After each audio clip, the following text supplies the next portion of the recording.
कर. ईश्या, आता या वयात कसं वाटल ते?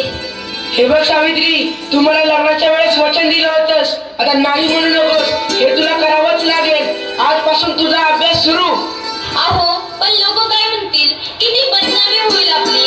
लोक तू करतील आपल्यावर. स्त्रिया या घरातल्या कामातच बऱ्या वाटतात, असं बाहेर जाऊन नाही हो. बरं असू द्या, ही पुस्तके राहू द्या बाजूला, मला लय काम आहे ती.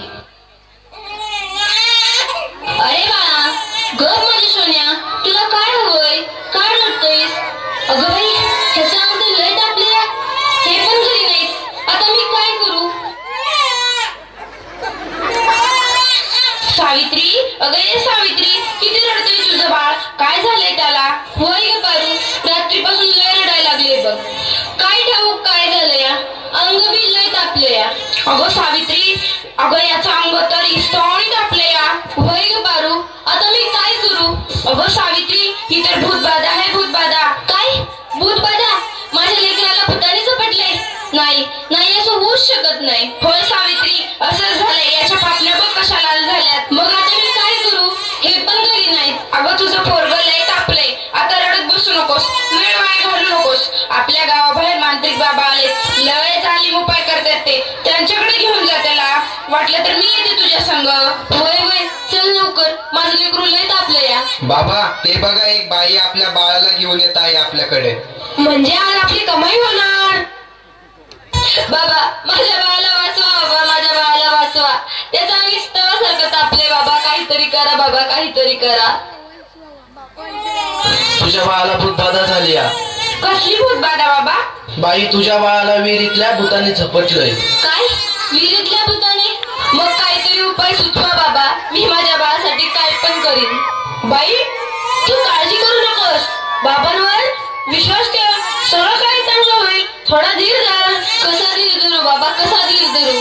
तुला तुझ्या बाळासाठी बळी द्यावा लागेल, म्हणजे तुला एक बकऱ्याचा नैवेद्य द्यावा लागेल. ठीक आहे बाबा, मी माझ्या बाळासाठी वाटते ते करेन, पण माझं बाळ वाचलं पाहिजे. माझ्या बाळाला वाचवा बाबा. बाई, तुला काय करायची गरज नाही, तू फक्त पैसे दे, नैवेद्य आम्ही करू. ठीक आहे बाबा, मी वाटेल तेवढं पैसे देईन, पण माझं बाळ वाचलं पाहिजे. हे घे अंगाला, दिवसातनं 2 वेळेस लावत जा बाळाला. बाबा की जय हो, बाबा की जय हो. बाबा बोले, बाबा बोले.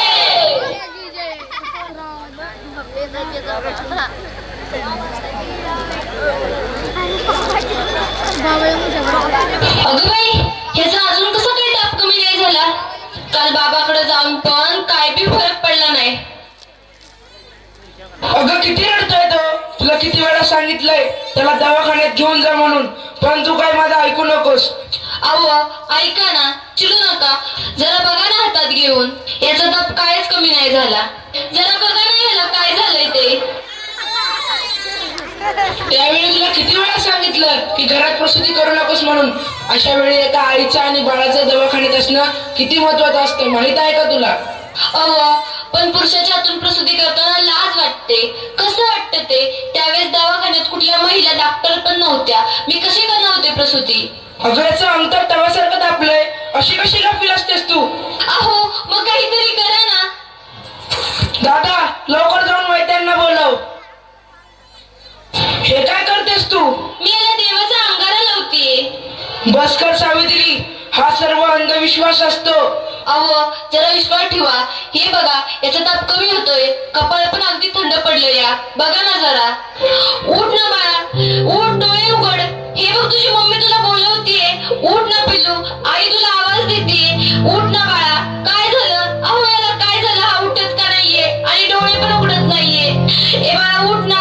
काय झालं? अहो, काय झालं याला? हा सास गप्प गप्प काय? ए उठ ना बाळा, काय झालं तुला? अहो बघा ना जरा. नाही राहणार मॅडमनी. मी शिकेन, मी नक्की शिकेन. कारण उद्या एखाद्या कुणी आईला उपचाराच्या कमतरतेमुळे आपल्या बाळाला मुकावे लागणार नाही. मी शिकेन, मी नक्की शिकेन. शाबास सावित्री, शाबास.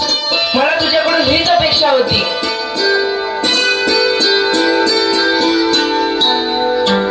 अगं बाई, मला माहितीच नव्हतं सूर्य हा पृथ्वीच्या गोल फिरतो.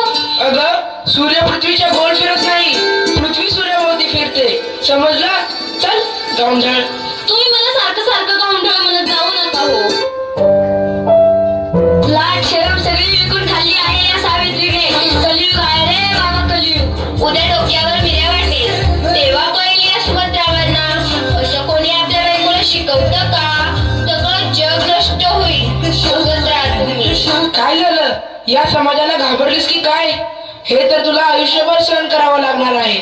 नाही, मला आता कोणी काही म्हणू दे, मी आता मागे हटणार नाही. मी शिकेन, मी नक्की शिकेन. मग चल माझ्या बरोबर. पोस्टमॅन, सुमंतरावांचं घर हेच आहे का? तुमची दिल्लीहून तार आलीये. सावित्री, तुला दिल्लीवरून तार आलीये.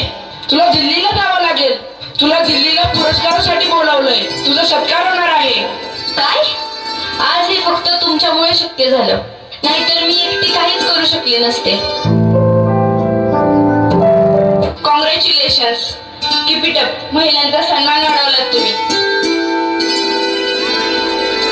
आज माझ्या हातात ही डॉक्टरकीची पदवी नसून उद्याच्या त्या सोनेरी क्षणाची चावी आहे, ज्याच्यावर आजपर्यंत फक्त अंधविश्वास व नकारात्मकतेचे कुलूप लागले होते. माझ्या देशात अशा अनेक महिला आहेत ज्यांची स्वप्न चुलीच्या धुरात हरवून गेली आहेत. मला असं वाटतं ही स्वप्नांची पतंग खुल्या आकाशात उडावी आणि प्रत्येक घरात सुमंतराव असावे, कारण हे या पतंगाच्या दोऱ्याला कधीच कापू देऊ नये. हे करणं खूप अवघड तर आहेच, पण अशक्यही नाही. सावित्री, चुकलं माझं, मला माफ कर. मी तुला नाही नाही ते बोलले. तू आज शिकून समाजाला धडा शिकवलास. आम्ही काय आडाने त्या आडानेच राहिलो.